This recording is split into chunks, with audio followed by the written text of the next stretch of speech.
ಏನೊಂದು ನಿನ್ನೆ ನಡೆದಂತ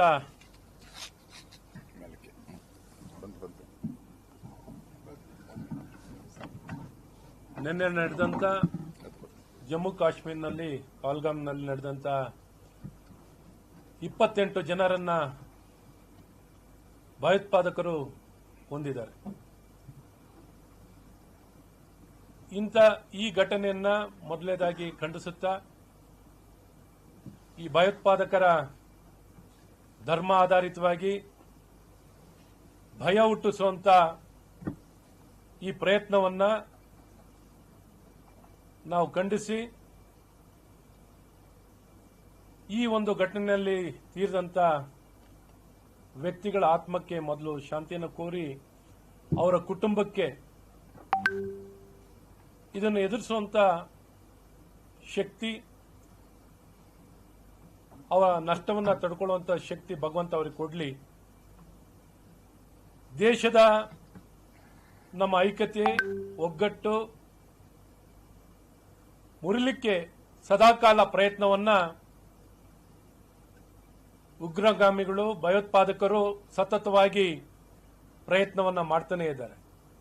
ಪಾಕಿಸ್ತಾನವು ತನ್ನ ದೇಶವನ್ನ ನಿರ್ವಹಣೆಯನ್ನು ಮಾಡಿಕೊಳ್ಳಲಿಕ್ಕೆ ವಿಫಲರಾಗಿ ಅಲ್ಲೇನೆ ಬಡಸ್ತಾನ, ಅಲ್ಲಿನ ಆರ್ಥಿಕ ಸಮಸ್ಯೆ, ಸಾಮಾಜಿಕ ಸಮಸ್ಯೆ ಬಹಳಷ್ಟು ಇದ್ರೂ ನಾವು ಹಾಳಾಗೋಗಿದ್ದೀವಿ, ನಾವು ನಿರ್ನಾಮ ಆಗಿದ್ದೀವಿ, ಇನ್ನೊಬ್ಬರು ಬದುಕೋದನ್ನು ನಮಗೆ ಸಹಿಸಿಕೊಳ್ಳಕ್ಕಾಗಲ್ಲ. ಬರೀ ಇಂಥ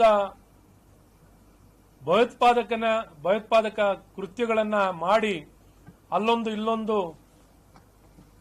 ಅಶಾಂತಿಯನ್ನು ತರುವಂತ ಪ್ರಯತ್ನ ಪಾಕಿಸ್ತಾನದಿಂದ ನಡೀತಿದೆ. ಈಗಾಗಲೇ ಸಾಕಷ್ಟು ಬುದ್ಧಿ ಕಲಿಸುವಂತ ಕೆಲಸ ಭಾರತ ಸರ್ಕಾರದಿಂದ ನಮ್ಮೆಲ್ಲರ ನೆಚ್ಚಿನ ಪ್ರಧಾನಮಂತ್ರಿಗಳಾದಂಥ ನರೇಂದ್ರ ಮೋದಿ ಅವರು ಬಹಳ ಸ್ಪಷ್ಟವಾಗಿ ಪಾಕಿಸ್ತಾನ್ ಭಯೋತ್ಪಾದಕರ ಟ್ರೈನಿಂಗ್ ಕ್ಯಾಂಪ್ ಅನ್ನ ಈಗಾಗಲೇ ನಿರ್ನಾಮ ಮಾಡುವಂತದ್ದಾಗಿದೆ. ಪ್ರಾಬ್ಲಿ ಇನ್ನು ಮುಂದಿನ ದಿನದಲ್ಲೂ ಇಂಥ ಭಯೋತ್ಪಾದಕರನ್ನ ಬುಡ ಸಮೇತ ಕಿತ್ತ ಹಾಕುವಂತ ಕೆಲಸಗಳು ಖಂಡಿತ ಆಗೇ ಆಗುತ್ತೆ. ಇವತ್ತು ಅವರಿಗೆ ಅವಕಾಶ ಆಗಿತ್ತು, ಇವರೇನು ಯಾವತ್ತೂ ಸುಧಾರಿಸ್ಕೊಳ್ಳೋಂಗೆ ಕಾಣಲ್ಲ. ಇವರಿಗೆ ಸರಿಯಾದ ಪಾಠ ಕಲಿಸುವಂಥದ್ದು ಖಂಡಿತ ಆಗುತ್ತೆ. ಆದರೆ ಈ ಸಂದರ್ಭದಲ್ಲಿ ದೇಶ ಒಗ್ಗಟ್ಟಾಗಿ ನಾವೆಲ್ಲ ಭಾರತೀಯರು ಒಗ್ಗಟ್ಟಿನಿಂದ ಇದನ್ನು ಎದುರಿಸ್ತೀವಿ. ಸಹಿಷ್ಣುತೆಯನ್ನ ಕಾಪಾಡುವಂಥದ್ದಾಗುತ್ತೆ.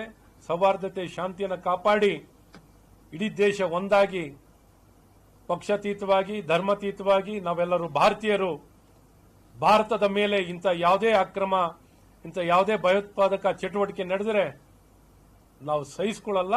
ಇದಕ್ಕೆ ಪ್ರತಿ ಉತ್ತರವನ್ನು ಕೊಡುವಂತವರಿಗೆ, ಯಾರು ತಪ್ಪಿಸ್ತಿದ್ದಾರೋ ಅವರಿಗೆ ಖಂಡಿತ ಶಿಕ್ಷೆ ಆಗುವಂಥದ್ದು ಹಾಗೇ ಆಗುತ್ತೆ. ಆದರೆ ನಾವೆಲ್ಲ ಒಂದಾಗಿ ಭಾರತೀಯರು ಯಾವ ಒಂದು ಧರ್ಮ ಆಧಾರಿತವಾಗಿ ಭಾರತ ದೇಶ ಮುಖ್ಯ. ಇವತ್ತೇನು ಒಂದು ಧರ್ಮ ಆಧಾರಿತವಾಗಿ ನಮ್ಮ 28 ಜನನ್ನ ಕೊಲ್ಲುವಂತದ್ದಾಗಿದೆ. ಇಂಥ ಧರ್ಮಾಧಾರಿತವಾಗಿ ಕೊಲ್ಲುವಂತ ವ್ಯಕ್ತಿಗಳಿಗೆ ಯಾವ ಒಂದು ಮಾನವೀಯತೆ ಇಲ್ಲದೆ ಕೊಂದಿದ್ದಾರೆ, ಅವರಿಗೆ ತಕ್ಕ ಪಾಠ ಕಲಿಸುವಂತದ್ದಾಗುತ್ತೆ. ಇಡೀ ದೇಶ ಒಂದಾಗಿ ಇದಕ್ಕೆ ಪ್ರತಿ ಉತ್ತರ ಕೊಡುವಂಥದ್ದು ಖಂಡಿತ ಆಗೇ ಆಗುತ್ತೆ.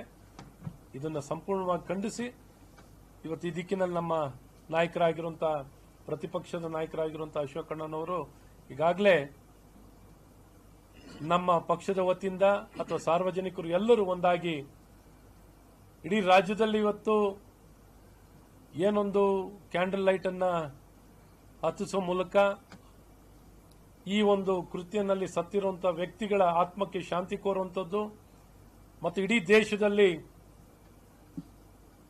ಈ ಘಟನೆಯನ್ನ ಖಂಡಿಸಿ ನಾವೆಲ್ಲ ಒಗ್ಗಟ್ಟಿನಿಂದ, ಒಮ್ಮತದಿಂದ ಶಾಂತಿಯುತವಾಗಿ ಶಾಂತಿಯನ್ನು ಕಾಪಾಡಿಕೊಂಡು ಇಂಥ ಘಟನೆಯನ್ನು ಎದುರಿಸುವಂತ ಶಕ್ತಿಯನ್ನ ನಾವು ಬೆಳೆಸಿಕೊಂಡು ಇಂಥ ವ್ಯಕ್ತಿಗಳಿಗೆ, ಇಂಥ ದೇಶಕ್ಕೆ ಪಾಠ ಕಲಿಸುವಂತ ಕೆಲಸವನ್ನು ಮಾಡುವಂತ ಪ್ರಯತ್ನದಲ್ಲಿ ಈ ಕ್ಯಾಂಡಲ್ ಲೈಟ್ ಕಾರ್ಯಕ್ರಮವನ್ನು ಈ ಸಂಜೆ ಇಡೀ ರಾಜ್ಯದಲ್ಲಿ ಹಮ್ಮಿಕೊಳ್ಳುವಂತದ್ದಾಗಿದೆ. ಈ ದಿಕ್ಕಿನಲ್ಲಿ ಇವತ್ತು ನನ್ನ ಕ್ಷೇತ್ರದಲ್ಲೂ ಮಲ್ಲೇಶ್ವರಂ ಇವತ್ತು ಪಕ್ಷದಲ್ಲೂ ಆ ಕಚೇರಿಯ ಮುಂದೆನೂ 6 ಗಂಟೆಗೆ ಆಗುವಂತದ್ದಾಗುತ್ತೆ. ತದನಂತರ ಸ್ಯಾಂಕಿ ಟ್ಯಾಂಕಲ್ಲೂ 7 ಗಂಟೆಗೆ ಕ್ಯಾಂಡಲ್ ಲೈಟ್ ಅನ್ನ ಇಟ್ಕೊಂಡು ನಡೆದು ಆ ಕ್ಯಾಂಡಲ್ ಲೈಟ್ ಅನ್ನು ಹತ್ತಿಸಿ ಅವರ ಆತ್ಮಕ್ಕೆ ಮತ್ತು ಈ ಒಂದು ಕೃತ್ಯದಲ್ಲಿ ಸತ್ತಂತವರಿಗೆ ಆತ್ಮಕ್ಕೆ ಶಾಂತಿ ಕೋರುವಂತದ್ದಾಗುತ್ತೆ. ಆರ್ಟಿಕಲ್ 370 ರದ್ದಾದ ಮೇಲೆ ಜಮ್ಮು ಕಾಶ್ಮೀರದಲ್ಲಿ ಶಾಂತಿ ಸ್ಥಾಪನೆ ಆಗಿಲ್ಲ, ಕೇಂದ್ರ ಸರ್ಕಾರ ಸುಳ್ಳು ಸೃಷ್ಟಿಸಿತ್ತು ಅಂತ ದಿನೇಶ್ ಗುಂಡೂರಾವ್ ವಿರುದ್ಧ ಹೇಳಿದ್ನಲ್ಲಪ್ಪ. ಮುಖ್ಯವಾಗಿ ನೋಡಿ, ಶಾಂತಿ ಕಾಪಾಡಿರೋದನ್ನ ಕಾಪಾಡಿಲ್ಲ ಅಂತ ಹೇಳೋಂಥ ಪ್ರಯತ್ನ ಅಂತ ಇಂಥ ದುಷ್ಕರ್ಯಗಳನ್ನ ಮಾಡೋಂಥ ಐಸೋಲೇಟೆಡ್ ಇನ್ಸಿಡೆಂಟ್ಗಳು ಆಗ್ತದೆ. ಆದರೆ ಇಂಥದ್ದು ಪ್ರಯತ್ನಗಳು ಭಯೋತ್ಪಾದಕರು ಮಾಡೇ ಮಾಡ್ತಾರೆ. ಆದರೆ ಇದು ಹೆಚ್ಚಿನ ರೀತಿ ಅಲ್ಲಿ ಶಾಂತಿ ಕಾಪಾಡಲಿಕ್ಕೆ, ಜೀವನವನ್ನ ಹೆಚ್ಚಿಸಿ ಬದುಕನ್ನ ಕಟ್ಟಿಕೊಳ್ಳಲಿಕ್ಕೆ, ಆರ್ಥಿಕ ವ್ಯವಸ್ಥೆ, ಸಾಮಾಜಿಕವಾಗಿ ಎಲ್ಲ ಪ್ರಯತ್ನಗಳು ಮಾಡಿರುವಂಥದ್ದು. ಇಂಥ ಐಸೋಲೇಟೆಡ್ ಇನ್ಸಿಡೆಂಟ್ ಆದಾಗ ಇದನ್ನು ಎದುರಿಸೋ ಶಕ್ತಿನ ಮತ್ತು ಆ ಸಂಬಂಧಪಟ್ಟ ವ್ಯಕ್ತಿಗಳಿಗೆ ಪಾಠ ಕಲಿಸುವಂಥದ್ದಾಗುತ್ತೆ.